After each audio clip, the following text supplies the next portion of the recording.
Hello प्यारे बच्चों, आज हम पढ़ेंगे वायरस के बारे में। जनरली एक सेल कैसी होती है? एक सेल मेम्ब्रेन होता है और उसके अंदर क्या होता है? साइटोप्लाज्म होता है और उसके अंदर सेल ऑर्गेनेल्स जैसे ribosome, nucleus, ribosome, vacuoles, गाल्जी body, ये सब सस्पेंडेड रहते हैं। जबकि वायरस एकदम कंप्लीट डिफरेंट है। वायरस में न तो कोई साइटोप्लाज्म होता है, न ही इसमें कोई न्यूक्लियस होता है, न ही ये सांस लेते हैं, न ही अपनी फीडिंग करते हैं, न ही इनमें कोई ग्रोथ होती है, न ही ये एक्सक्रीट आउट करते हैं, न ही ये अपने आप से मूव कर सकते हैं। वायरस अब होता क्या है? वायरस क्या होता है? जस्ट एक कैप्सूल शेप में, कैप्सुलेटेड फॉर्म में होता है, जिसका कैप्सूल किससे बना रहता है? प्रोटीन और फैट से बना हुआ कैप्सूल होता है, जिसके अंदर डीएनए और आरएनए इस तरह से सस्पेंड रहते हैं। ये एक वायरस की बेसिक स्ट्रक्चर है कि एक प्रोटीन और फैट से बना हुआ एक कैप्सूल है और उसके अंदर न्यूक्लिक मटेरियल डीएनए आरएनए इस तरह से सस्पेंड रहते हैं। वायरस केवल हवा में जैसे मिट्टी के कण फ्लोट करते हैं, वैसे ही ये फ्लोट करता रहता है हवा के साथ साथ। हमने देखा कि वायरस में लिविंग वाला कोई लक्षण ही नहीं है। न वो ब्रेथ कर सकते, न फिर वो ग्रोथ कर सकते हैं, न वो फीडिंग कर सकते हैं, न वो मूव कर सकते हैं, न वो एक्सक्रीट आउट कर सकते हैं। तो उनको लिविंग और नॉन लिविंग के बीच की कड़ी क्यों कहा जाता है? कोई तो उसमें लक्षण होगा जिसके कारण से उसे उसमें माना जाता है कि उसमें लिविंग का भी लक्षण है। वो लक्षण क्या है कि वो रिप्रोडक्शन कर सकते हैं। जी हाँ, वो कुछ नहीं कर सकते, केवल रिप्रोडक्शन कर सकते हैं। और वो किस कंडीशन में कर सकते हैं? जब उनको कोई लिविंग सेल मिल जाए। लिविंग सेल कोई भी हो सकती है, जैसे एनिमल की सेल या फिर प्लांट की सेल या फिर कोई बैक्टीरियल सेल। इन तीनों में से कोई भी उसे सेल, लिविंग सेल मिल जाएगी तो वो क्या कर सकते हैं? वो रिप्रोडक्शन कर सकते हैं। अब वो रिप्रोडक्शन करते कैसे हैं? ये मैकेनिज्म क्या होता है?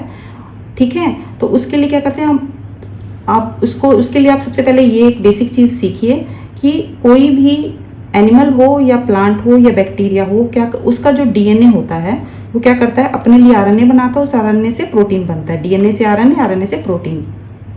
ये हमारे बॉडी में निरंतर कंटिन्यू ये प्रोसेस चलता रहता है। लेकिन वायरस आके क्या करता है? वायरस क्या करता है? इस जो कंटिन्यू प्रोसेस है, इसको हाईजैक कर लेता है। वो इस डीएनए को कहता है कि तुम अब उस एनिमल होस्ट के लिए आरएनए या प्रोटीन नहीं बनाओगे, अब तुम मेरे लिए काम करोगे, अब तुम मेरा डीएनए या आरएनए बनाओगे।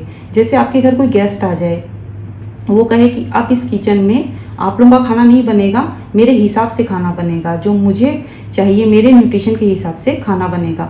तो इसी तरह से वायरस क्या करता है? आता गेस्ट के रूप में है, लेकिन क्या करता है? उस होस्ट का जो प्रोसेस है, उस होस्ट की प्रोटीन नहीं बनने देता है, उससे अपना काम कराता है। और उस डीएनए से क्या बनेगा?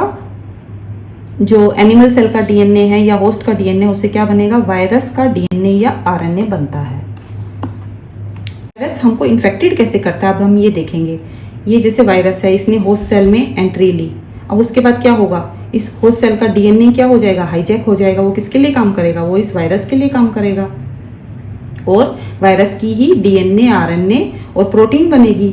और एक वायरस से कई वायरस बनेंगे और ये कई वायरस अब क्या करेंगे?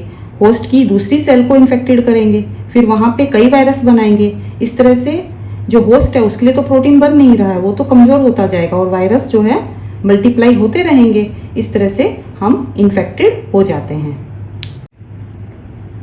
आप कॉमन एग्जाम्पल देख लीजिए वायरस डिजीज़ के। कॉमन कोल्ड, इन्फ्लुएंजा जिसे फ्लू भी कहते हैं, चिकन पॉक्स, स्मॉल पॉक्स, और थोड़े दिनों पहले, 2-3 साल पहले तो आपने देखा ही था कोरोना वायरस को।